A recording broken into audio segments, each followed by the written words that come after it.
সকলের প্রচেষ্টা অব্যাহত রাখতে হবে রাজপথে, সকলের প্রচেষ্টা অব্যাহত রাখতে হবে আমাদের চর্চায়, আমাদের ঐক্যে, এবং সকলের সম্মিলিতভাবে একটি জাতীয় সনদ তৈরি করার চেষ্টা করতে হবে।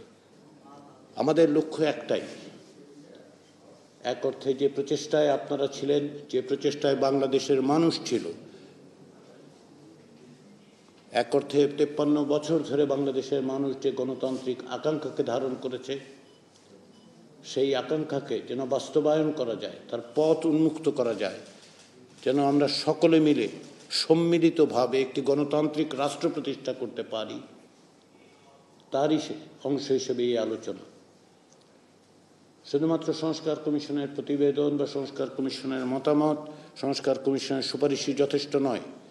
সকল রাজনৈতিক শক্তির, গণতান্ত্রিক শক্তিগুলোর জনমানুষের ঐক্যের মধ্য দিয়েই কেবলমাত্র আমরা বাংলাদেশকে একটি নতুন বাংলাদেশের দিকে অগ্রসর করতে পারব।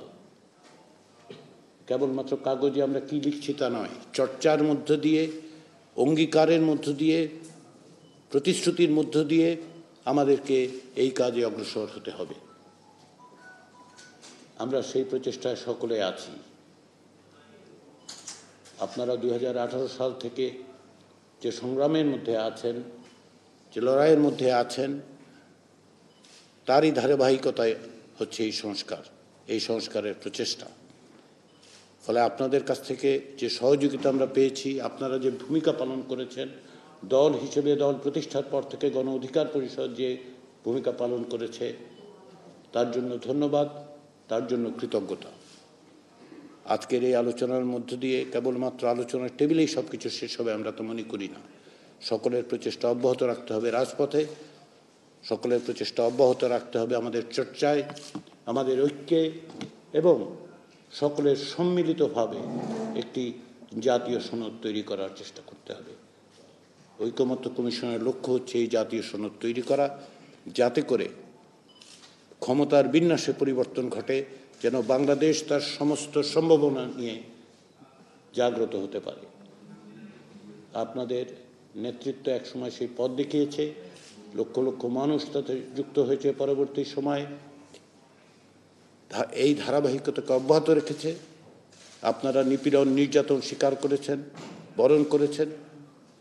বাংলাদেশের মানুষ তরুণদের নেতৃত্বে প্রাণ দিয়ে যে সম্ভাবনা তৈরি করেছে, আসুন আমরা সকলে মিলে সেই সম্ভাবনাকে বাস্তবায়নের পথে অগ্রসর করি। সেই পথে, সেই প্রচেষ্টায় আমরা সকলে একত্রিত আছি, একত্রিত থাকব, একত্রিত থাকার তাগিদটা আমরা সবসময় জারি রাখব। সে কথা বলে আমি আবারও গণ অধিকার পরিষদের নেতৃবৃন্দ এবং গণ অধিকার পরিষদ সংগঠন হিসেবে আপনাদেরকে ধন্যবাদ জানিয়ে আমার বক্তব্য শেষ করছি।